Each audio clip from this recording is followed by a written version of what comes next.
Hello, everyone. My name is Amaka Anku, Head of Africa Practice at Eurasia Group. Ian Bremer and the GZERO World loaned me their podcast feed so I can bring you a conversation about a very important election happening soon in Nigeria, one that has implications for the African continent and the world. Nigeria has one of the fastest growing populations globally, one that could surpass the United States by 2050. And it's a young country. 75% of registered voters are under 50 years old. What does the future hold for Africa's biggest democracy? I'm talking about that today with Gyude, Senior Policy Fellow at the Center for Global Development.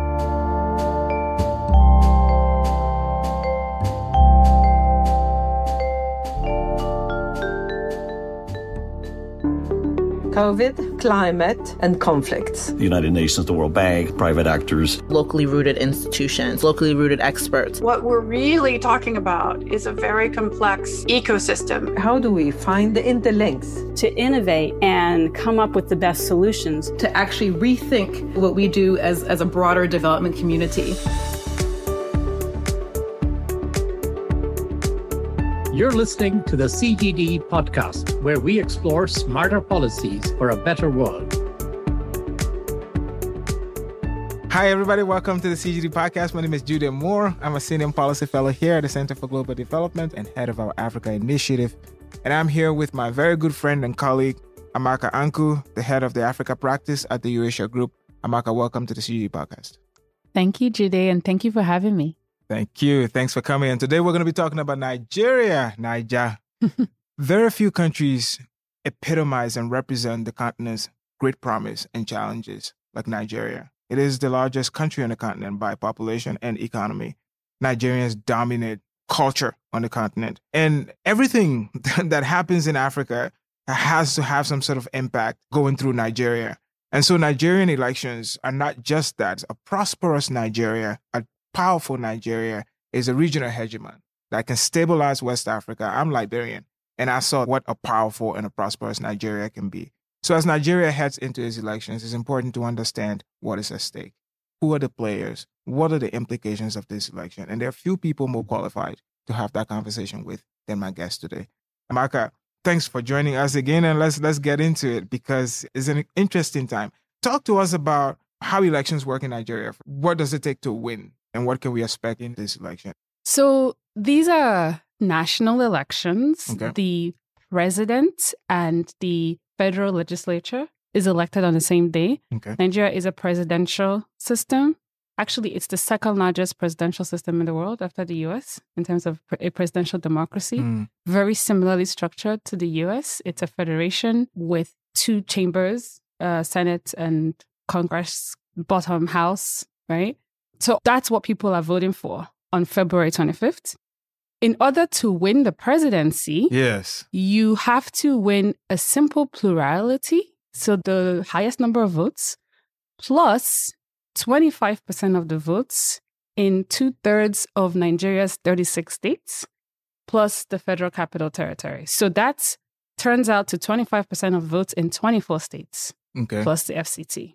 So walk us through the contenders. Yes. Buhari's not running. Yes. His 2 terms are up, but his party is in the election. So Right. Who are the contenders in terms of parties and standard bearers? So the ruling party, the All Progressives Congress, the APC, that's their acronym. Their candidate is Bola Ahmed Tinubu, who used to be the governor of Lagos State, which is Nigeria's commercial capital. So that's the ruling party's candidate. The main opposition party, the People's Democratic Party, the PDP, their candidate is Atiku Abubakar.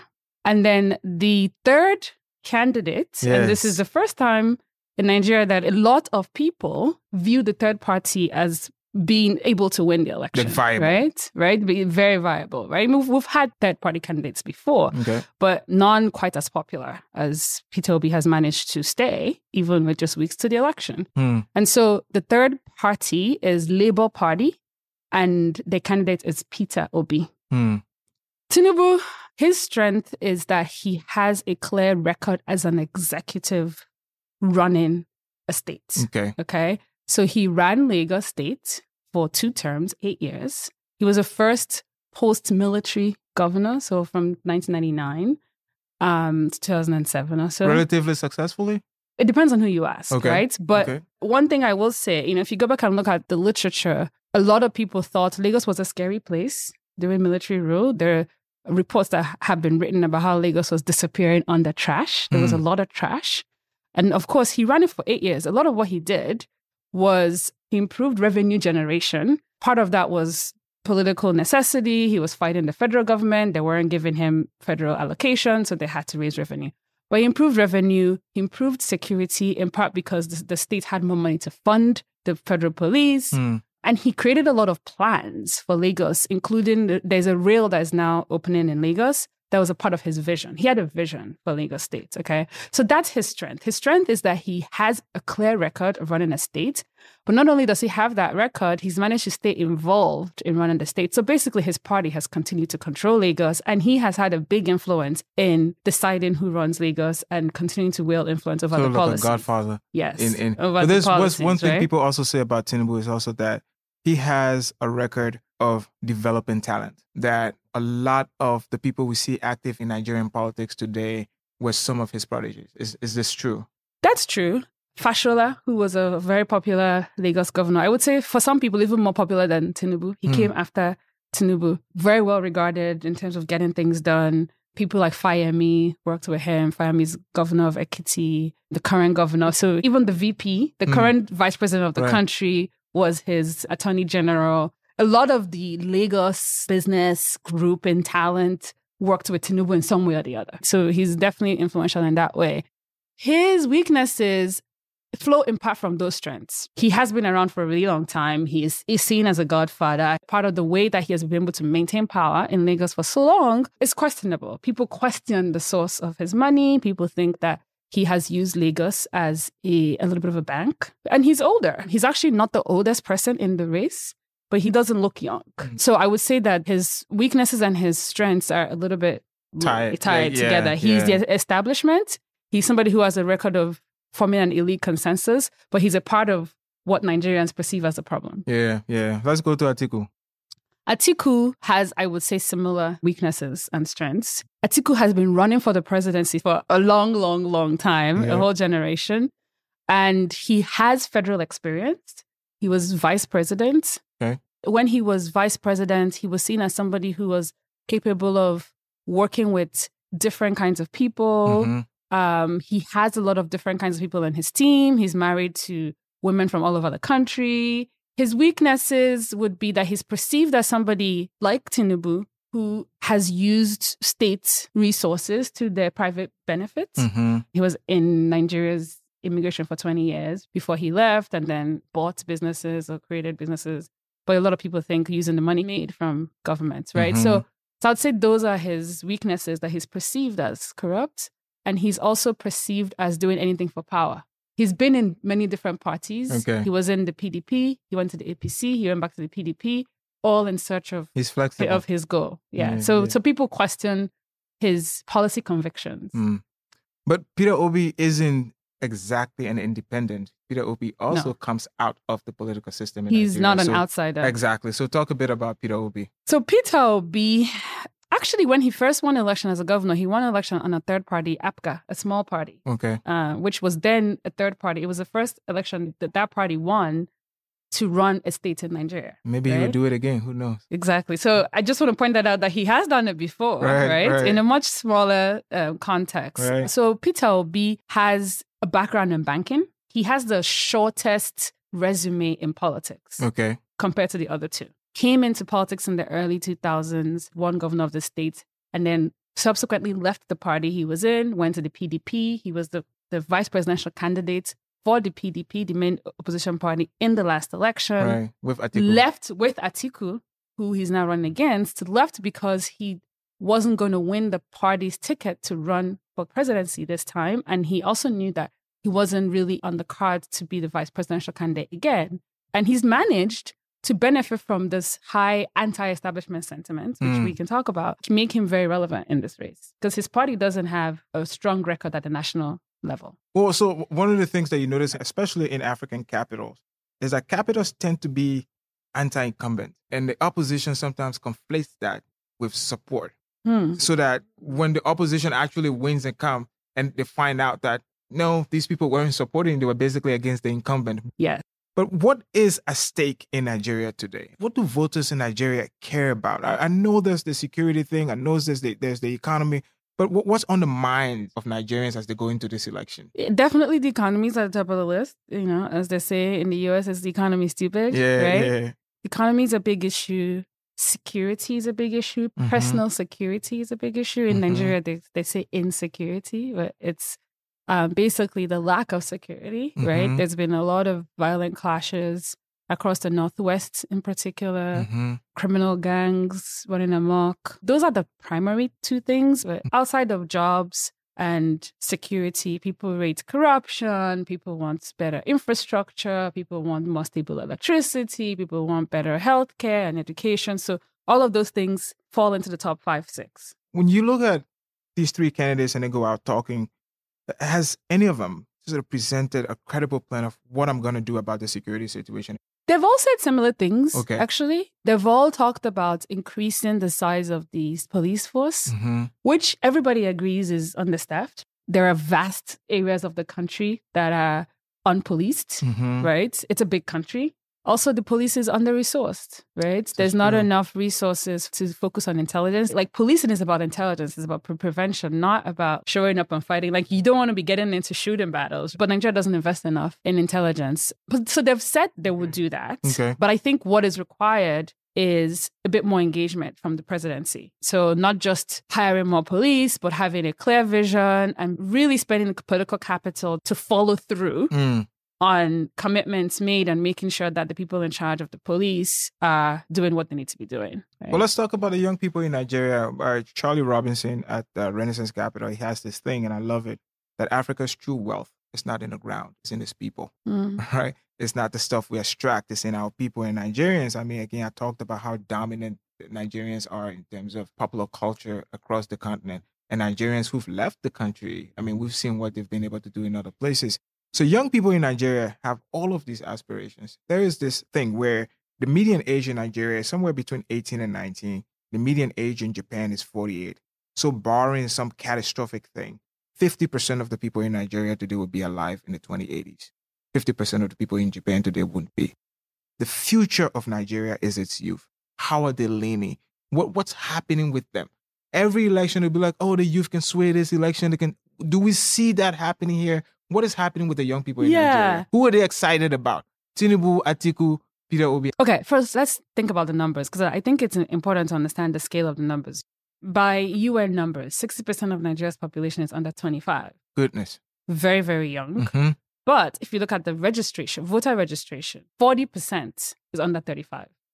So you can see that the youth is underrepresented in the voter, because the way that the Electoral Commission breaks out the ages, they don't have under 25, they just have under 35. Okay. But under 35 is only 40% when 60% is under 25. Yeah. So, right? Yeah. So clearly they're underrepresented. So right? They didn't register to vote. They're not registering. A lot of people are not numbers. registering in their large enough numbers to represent the population. And I think when you take it a step further, in order for you to vote in Nigeria, you not only have to be registered to vote, you also have to have what we call a permanent voters card, PVC, right? So you have to register to vote and you have to have a PVC, which has your biometrics, which will then allow you to match your biometrics and get accredited on election day, which we can talk about. There's been improvements recently in order to vote, okay? And so when you look at PVC numbers, and I say we don't have the final numbers this year yet because they extended the timeline to get your PVC numbers, what we've seen in the past is that number falls even further. The right? 40% comes even lower, right? And so you have fewer people actually who have their PVCs and are ready to vote. Okay. Generally speaking, the youth, I would say, are frustrated. There is very high anti-establishment sentiment in Nigeria.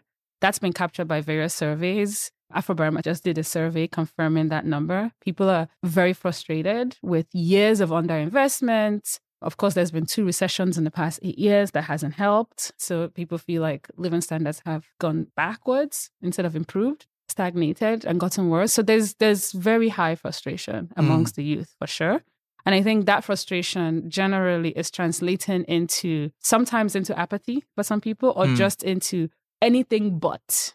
anything but the establishment, right? Amongst a lot of the young people, at least in the rhetoric that we're hearing on social media and on the streets. Well, if the dominant sentiment among the country's young people is frustration with the way things are, you can see how that would be a problem for Tinubu and Atiku, who are sort of seen as the establishment that got us into this situation this year. It is possible then that some of what we're seeing as support for Peter Obi may not necessarily be for Peter Obi, but they have lashed to something other than the establishment. Absolutely. I think that's right. And I said, I think the popularity of this third-party candidate, Peter Obi, has a lot more to do with the frustration than the sort of policy platform, right? Which actually, unfortunately, that's one of the things we haven't seen a lot of in this campaign. There hasn't been a strong focus on policies. It's sort of been more about, to some extent, records, but it's been more about what does each person represent.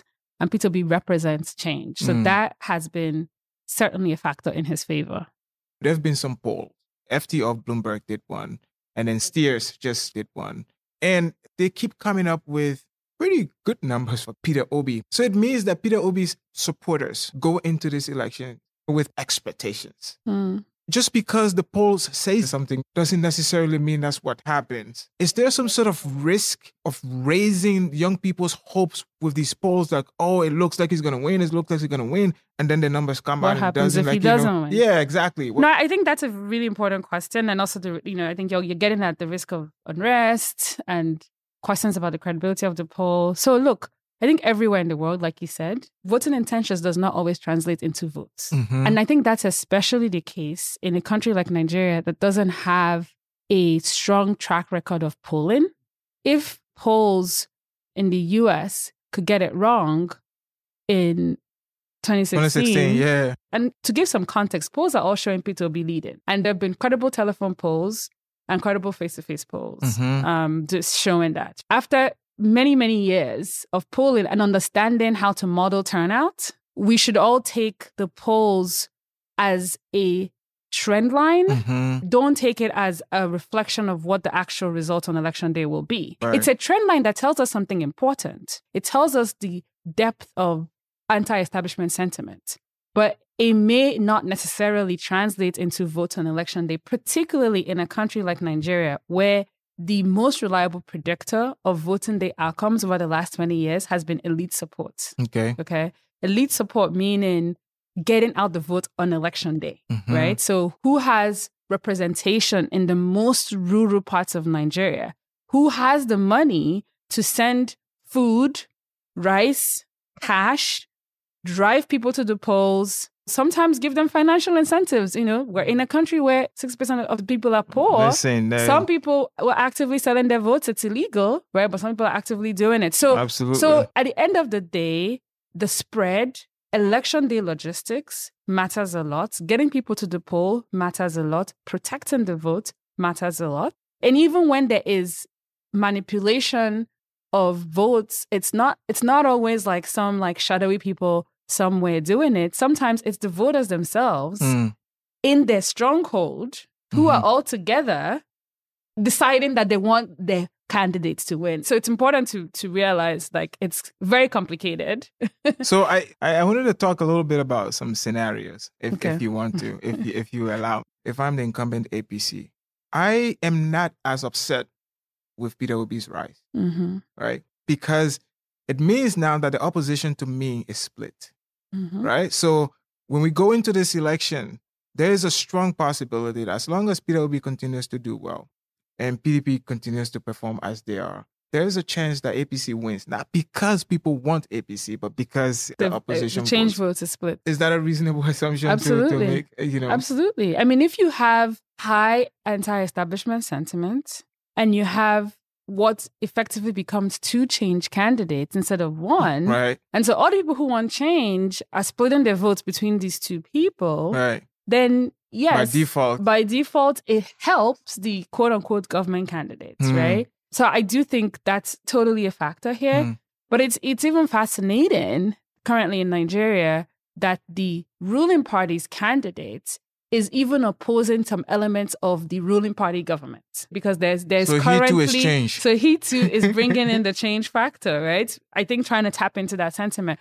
But there are currently ongoing shortages of gas, gasoline, petroleum. There's shortages of Naira notes, right? It's increasing anti-establishment anger. And even the ruling party candidate is distancing himself from those government policies that he feels like have brought these hardships upon the people. And he's so arguing it's quite murky. That's why I'm running to change murky. that. Right? Exactly. So it's quite murky now who is the change candidate and who's not. And all of that can impact the election. Which brings me into PDP.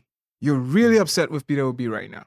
If you're if you're in the main opposition. Because if you're the main opposition in an anti-establishment sentiment-dominated election atmosphere, you're confident that if a third party wasn't here splitting the change votes, this is my election to lose, right? Especially since Peter Obi was on his ticket. But let's come back to this man whose followers are called obedient, very active on social media. I think people who aren't even Nigerians or familiar with Nigerian elections have heard of obedience, because sometimes on Twitter it's trending, like the words that are trending. Oh, really? I haven't noticed. What needs to happen for a third-party candidate? Forget Peter Obi. Like, he's exciting people, but what needs to happen for a third-party candidate to win? To win in Nigeria.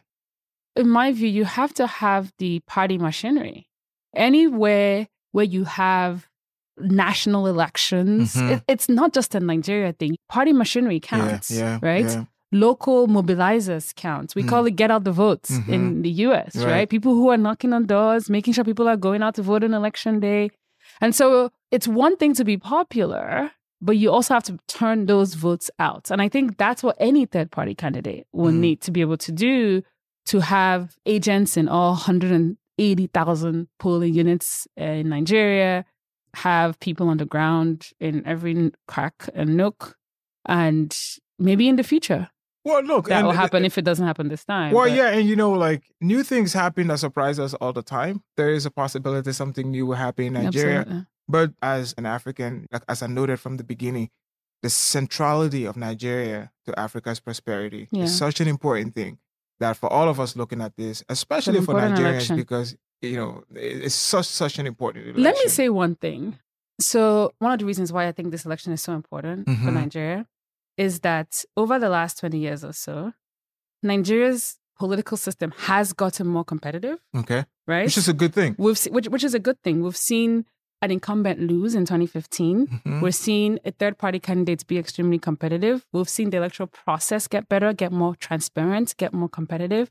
But Nigerian satisfaction with democracy is at an all-time low.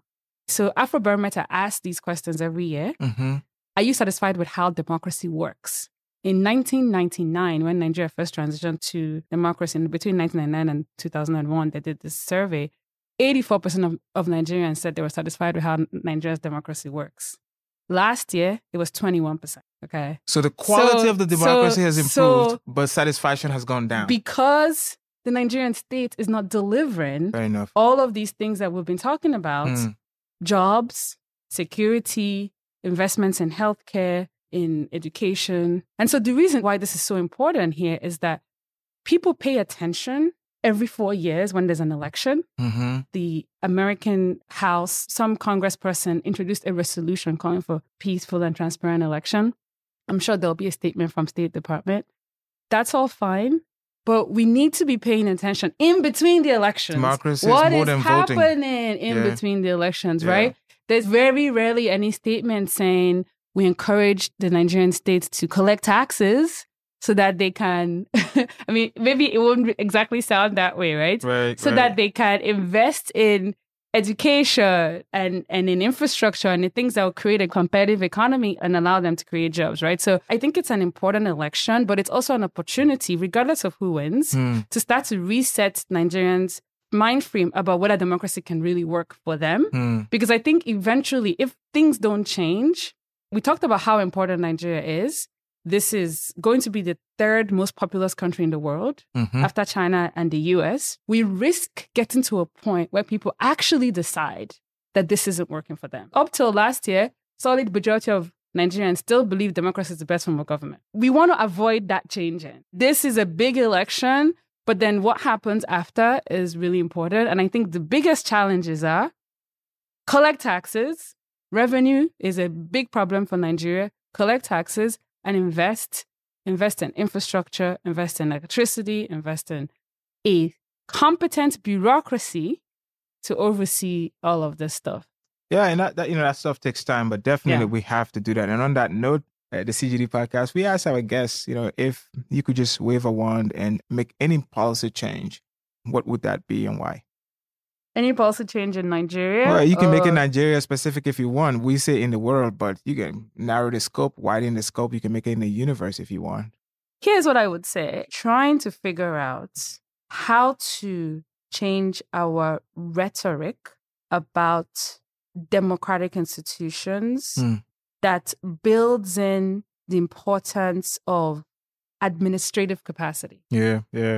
And the reason I say that, if I could wave a magic wand and change it, because it's difficult to do. The process is important, but it has to be more than the process in a very tangible, concrete way where the rhetoric is also focused on that. The rhetoric tends to be more focused on the process, right? I think it's an extremely important thing for Africa. Yeah. And it involves the Western partners. So that's, I think, a global thing, right? Like, if we could think about a way to do it that doesn't scare people into thinking, oh, people want to be like China. No. But we will need to figure out how to bring in administrative capacity into our measures make the state competent. Yeah. The second question we ask here at CGD for our podcast is to tell us an exciting, memorable, interesting story that happened over the course of your work. One story. So many interesting things happen. One of my most exciting moments out in the field was during the Congo-Kinshasa's 2-day war in 2007. Between 2006 and 2007, now I don't remember exactly when, but there had been an election. And John Bemba, there was a guy called Bemba who was a militant, and the president, and Bemba had lost. And there was basically a fight in the capital between mobilized militants that were loyal to this guy who lost the election and the army. Okay. And I happened to be out attending a conference somewhere.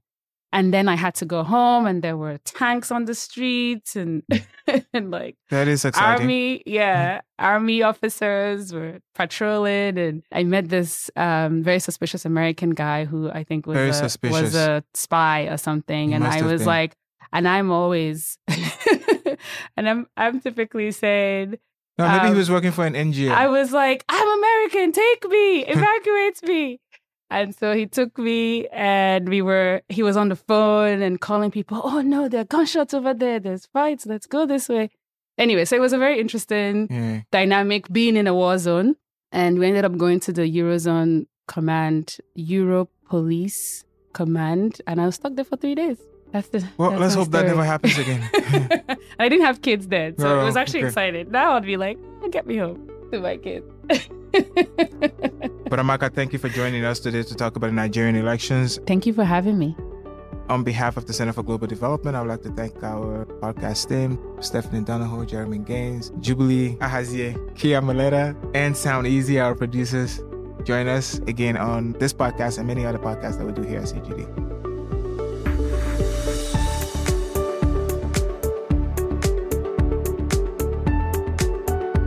Thanks for listening to the CGD podcast. You can learn more about the topics discussed on our website, cgdev.org. That's cgdev.org. See you next time.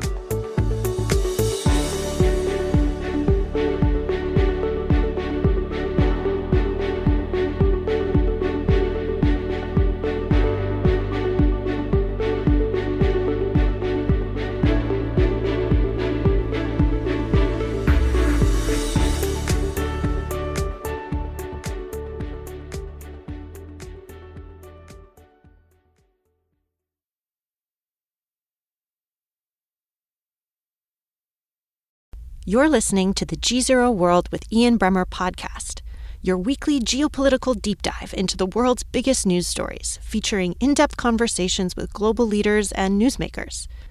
To get more of GZERO's insights on global politics every morning, sign up for our free newsletter, GZERO Daily, at gzeromedia.com.